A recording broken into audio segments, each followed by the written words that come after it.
नमस्कार, आपके साथ मैं हूं सुखवीर। आप देख रहे हैं आपका अपना चैनल भिवानी हलचल। आइए एक नजर डालते हैं अब तक की न्यूज हेडलाइंस पर।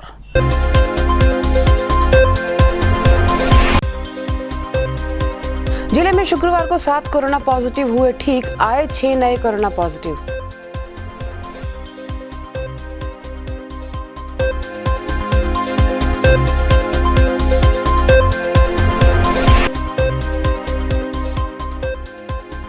रोडवेज बसों को पूर्णतः चलाने के मिले आदेश। रोडवेज की 171 बसें उतरी सड़कों पर।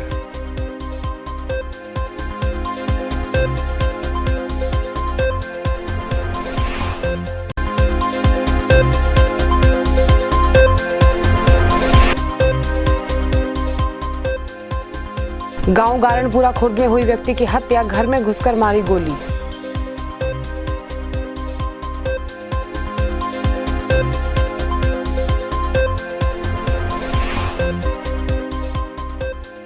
तिगड़ाना स्टेडियम की हालत हुई खराब, खिलाड़ी हैं परेशान, आना पड़ता है भिवानी स्टेडियम।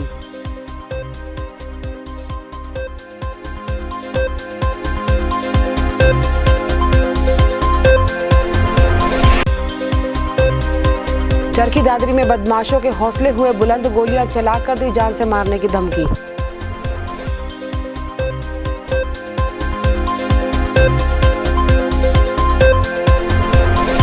और अब खबरें विस्तार से।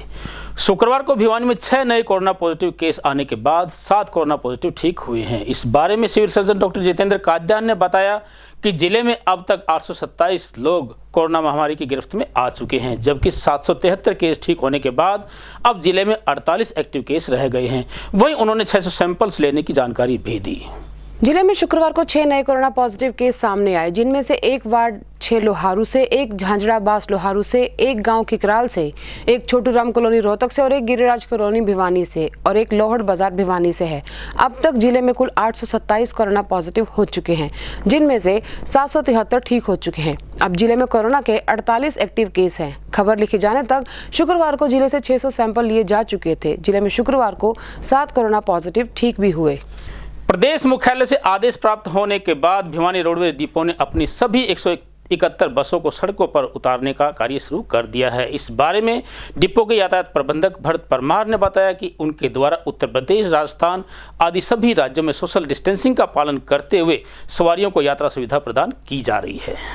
प्रदेश में कल दोपहर बाद सभी जिला मुख्यालयों को सभी बसों को सड़कों पर उतारने के आदेश दिए गए हैं। इसी कड़ी में आज से भिवानी से सभी बसों को सड़कों पर उतार दिया गया है। बसों में यात्री भी आने लगे और बहुत खुश भी नजर आए। उनका कहना था कि बसें सड़कों पर आएंगी तो ही सभी को फायदा होगा। रोडवेज के टीएम भरत परमार ने बताया कि कल दोपहर को आए आदेशों के तहत आज से सभी बसें सड़कों पर चल चुकी हैं। उन्होंने बताया कि भिवानी में 171 बसें हैं और सभी को चला दिया गया है।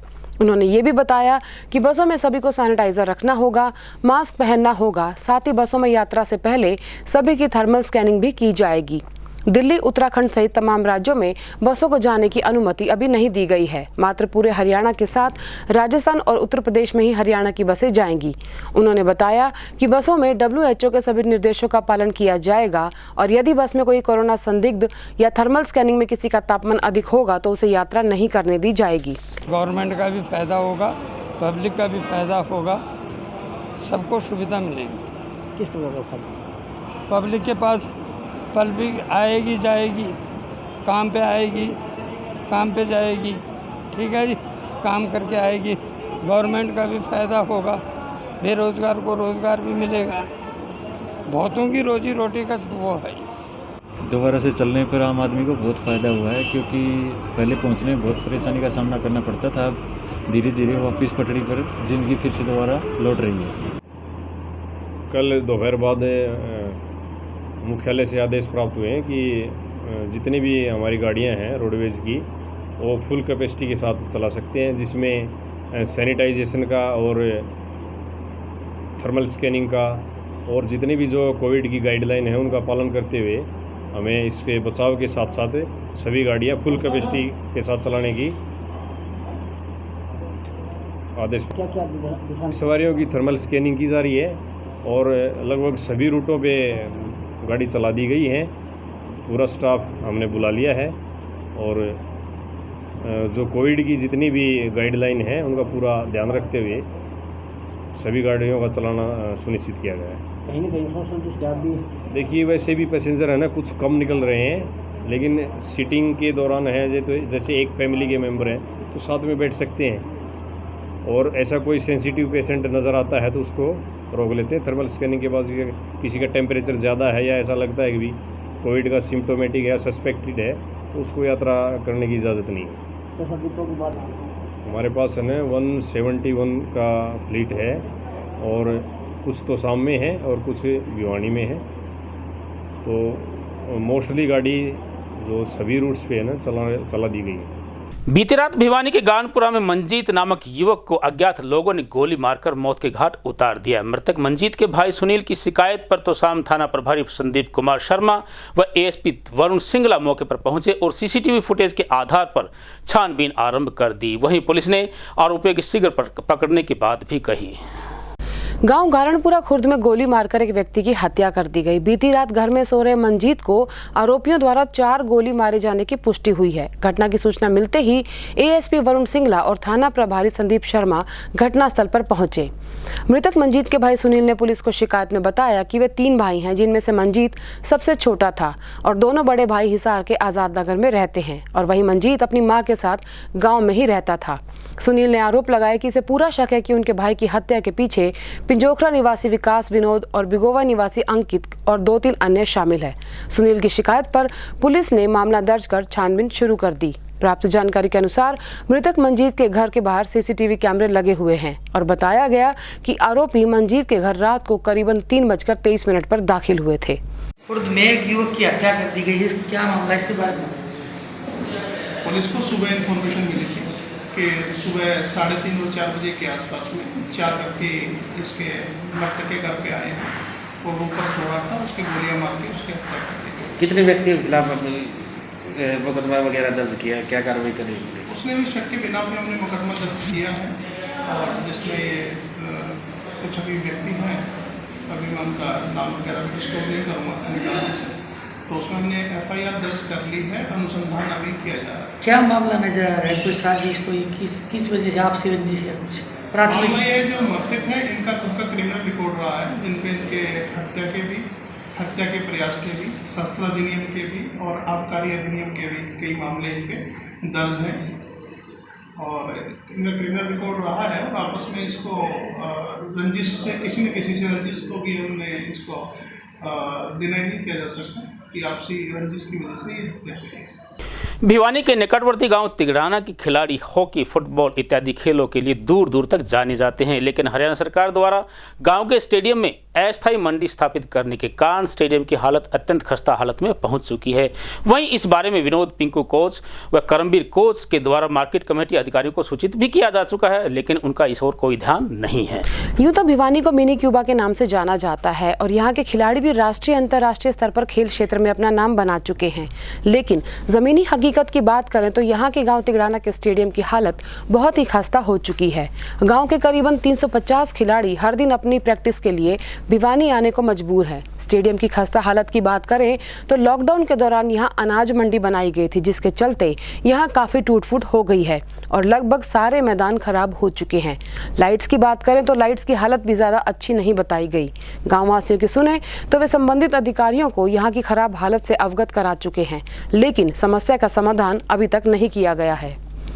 जो कि राजीव गांधी खेल परिसर है, कच्ची अनाज मंडी लगाने की वजह से बिल्कुल ख़राब हो चुका है। आप इसमें वीडियो में देखना भी बिल्कुल ख़राब हो चुका है और अधिकारियों के पास गए, हम मार्केट कमेटी के अधिकारियों के पास गए, वहाँ से भी कोई संतोषजनक जवाब नहीं मिला और DSO साहब के पास गए, वहाँ से भी कोई भी संतोषजनक जवाब हमें नहीं मिला। अब बच्चों के खेलने के लिए कोई भी जगह नहीं है, ग्राउंड में आप पानी भरा हुआ है, गाड़ियाँ आने जाने की वजह से बिल्कुल ख़राब हो चुका है। जो ग्राउंड की टॉयलेट वगैरह थी, लैट्रिन की कोई वगैरह थी, वो गाड़ियों से टूट चुकी है, बिल्कुल दयनीय हालत है, बिल्कुल ख़राब हालत है। बच्चों के खेलने के लिए कोई भी जगह नहीं है। हमने हर जगह रिक्वेस्ट करी, प्रशासन के पास भी गए, डी साहब के पास भी गए, मार्केट कमेटी में भी गए, वहाँ हमारी कोई सुनवाई नहीं और कोई संतोषजनक जवाब हमें अब तक नहीं मिला है। मैं ये बताना चाहूँगा कि हमारे यहाँ जो राजीव गांधी खेल परिसर बनाया हुआ तिगड़ाना में, इसमें हर साल कोई न कोई सरकारी आयोजन हो जाता है। उस आयोजन के कारण हमारा जो ग्राउंड है बिल्कुल ख़राब हो जाता है उसको प्रशासन ठीक नहीं करके हमारे खिलाड़ी अपने ग्राम स्तर पर, ग्राम पंचायत लेवल पर ठीक करते हैं। 2016 में मुख्यमंत्री की रैली हुई, उसके बाद में इसका सारा सिस्टम खराब हो गया, उसको खुद ही ठीक करवाया अपने पंचायत लेवल पर। दोबारा फिर आर्मी की भर्ती हुई है, गड्ढे वगैरह होते खुद भरते हैं। अब तीसरी बार मंडी ने तो ऐसा काम कर दिया कि सारे जो ट्रक लोड होकर गए हैं, सारी मिट्टी बैठ गई नीचे में और गड्ढे हो रहे हैं। खिलाड़ियों को मजबूरन दाएं बाएं खेलना पड़ रहा होगा। आपने देखा पीछे भी वो खेतों में एक छोटा ग्राउंड बना हुआ है, यहाँ बच्चे आते हैं, यहाँ बड़ी समस्या होती है सबसे पहले। दूसरी बात, हमारे यहाँ 2021 में हरियाणा में खेलो इंडिया का नेशनल स्तर पर टूर्नामेंट हो रहा है। खेल मंत्री संदीप सिंह वो भी हॉकी से है। आप स्टेडियमों की सूझ लें, खिलाड़ी जब तैयार होंगे, जब मैदान ठीक होंगे। कोरोना वाला जो भय है वो कम हो गया है। अब सबसे पहले तो हमने संबंधित विभाग, जिला खेल अधिकारी को मांग पत्र दिया था। उन्होंने मार्केटिंग कमेटी भिवानी को दे दिया। मार्केटिंग कमेटी वाले बोले कि भाई हमारे पे इसका कोई समाधान का रास्ता नहीं है, और वो फ़ोन करते हैं तो बोलते करवा देंगे। अब मंडी को भी लगे हुए 2-3 महीने हो गए हैं, बिल्कुल ग्राउंड खराब पड़ा है और जल्दी से जल्दी ग्राउंड ठीक करवाया जाए। हमारा ग्राउंड मंडी लगने की वजह से मंडी लगने की उससे हमारा ग्राउंड बिल्कुल ख़राब हो चुका है। हमारे ग्राउंड में ट्रक चलने से गड्ढे हो चुके हैं, बहुत बड़े बड़े गड्ढे हैं, और हम कई बार पूरे महकमे में जा चुके हैं, कहीं भी हमारी कोई सुनवाई नहीं हो रही है। इस कारण हमारे खेतों में हमने ग्राउंड बनाया, किसी की ज़मीन है इसमें ग्राउंड बना के हम खेल रहे हैं। हमारे गांव में सभी नेशनल प्लेयर अभी भी हमारे साथ सारे बच्चे खेले, सारे नेशनल खेले हुए बच्चे हैं ये, और हम हर अधिकारी के पास गए हैं, हमारी कोई सुनवाई नहीं इसके बारे में। ग्राउंड की समस्या है, हमारे ग्राउंड में मंडी आने के कारण हमारा ग्राउंड बिल्कुल ख़राब हो चुका है इधर। और हम इधर हमारे गाँव में जो खराब खेत पड़े, इधर हमने इधर ट्रैक्टर बुला कर ये सारा सफाई करवाया। इधर हम सिर्फ यहाँ 8-9 बच्चे खेल पा रहे हैं। हमारा इधर खेल बहुत ज़्यादा ख़राब हो रहा है। अगली साल हमारे हरियाणा में खेलो इंडिया है, इस कारण हमारा इधर कोई सपोर्ट ही नहीं है। और हमारे खेल मंत्री संदीप सिंह जी है, उनके द्वारा भी कोई कुछ सुनाई नहीं हो रही। ये कम से कम 1.5-2 महीने की समस्या हो रखी है। यहाँ पर जगह जगह खड्डे हैं और एक तरफ पानी भरा हुआ है, जिसकी वजह से पूरी गंदे तरीके से स्मेल आती है और पूरी गंदे तरीके से गहरा और यहाँ पर रनिंग करते हुए दिक्कत आती है। हॉकी खेलने वाले बच्चों को भी दिक्कत होती है बहुत ज़्यादा, और फुटबॉल वाले बिल्कुल नहीं खेल पा रहे हैं क्योंकि एक तरफ बॉल पूरा पानी भर चुका है। और ऐसी समस्या है कि दौड़ते वक्त यहाँ पर खड्डे हैं तो गड्ढों में कभी पानी भर जाता है तो अच्छे से रनिंग नहीं हो पाती है। तो मेरी ट्रैक बिल्कुल ख़राब है, तो बेड़ियाँ करते बैडी साइड टूटी पड़ी है। जिम में जाए हॉल के अंदर तो हॉल में जिम साइड टूटी पड़ी है, कोई भी कार साइड टूटी पड़ी है, कोई वैसी व्यवस्था है नहीं।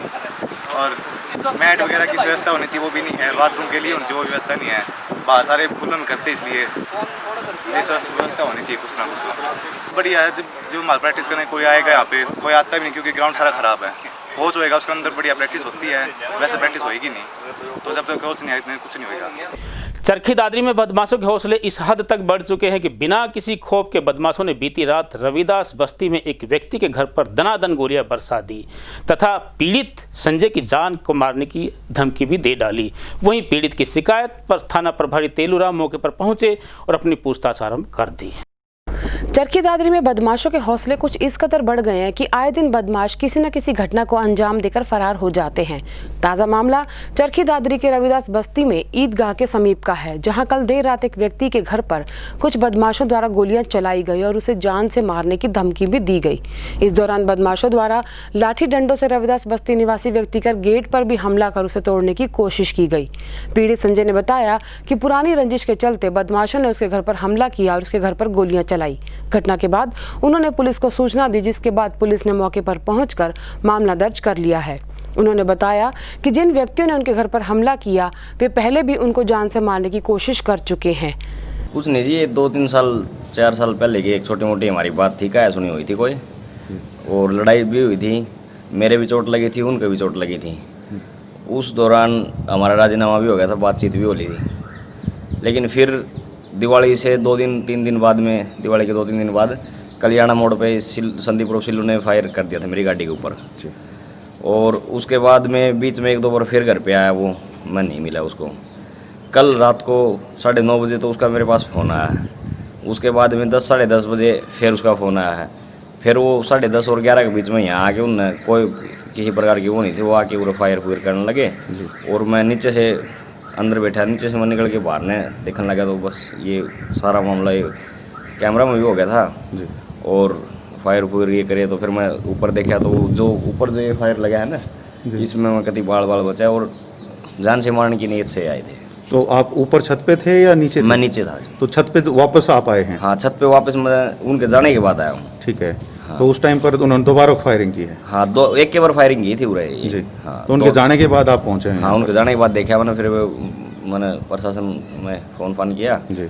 अधिकारी पहुँचे यहाँ, देखा वो जो खोल वगैरह पड़े थे उनकी फ़ोटो व्हाट्सअप की। ठीक है। और ये संजय बुद्धू वासी जो है रविदास नगर का है, इसके मकान पे रात को करीब 11-12 बजे के आसपास में ना, तो 5 लड़के आए हैं 2 बाइकों पर। उन्होंने उसके गेट पर तोड़-फोड़ की है और फायरिंग की है। उसके ऊपर जो है फायर किए हैं उसके मकान पर। कितने फायर किए हैं सर? 2 फायर किए।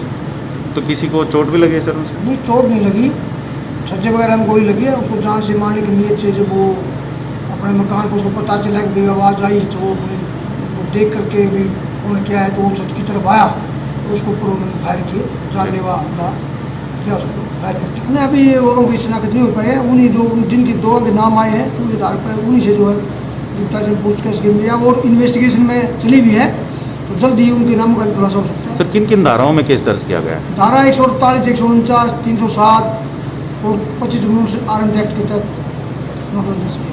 और अब चलते चलते फिर से एक नजर आज की न्यूज हेडलाइंस पर।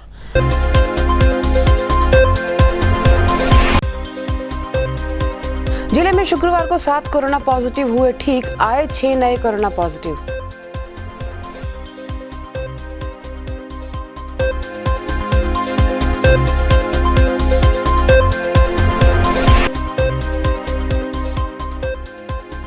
रोडवेज बसों को पूर्णतः चलाने के मिले आदेश, रोडवेज की 171 बसें उतरी सड़कों पर।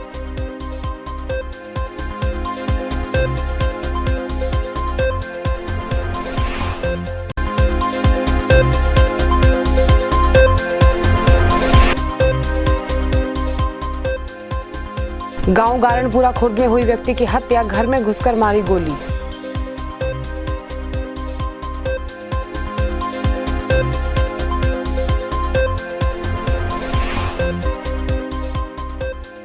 तिगड़ाना स्टेडियम की हालत हुई खराब, खिलाड़ी हैं परेशान, आना पड़ता है भिवानी स्टेडियम।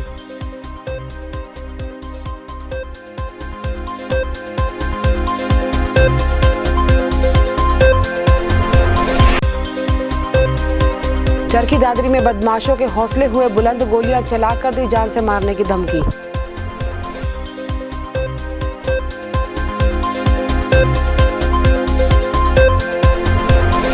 अब मुझे दीजिए इजाजत, देखते रहिए आपका अपना चैनल भिवानी हलचल।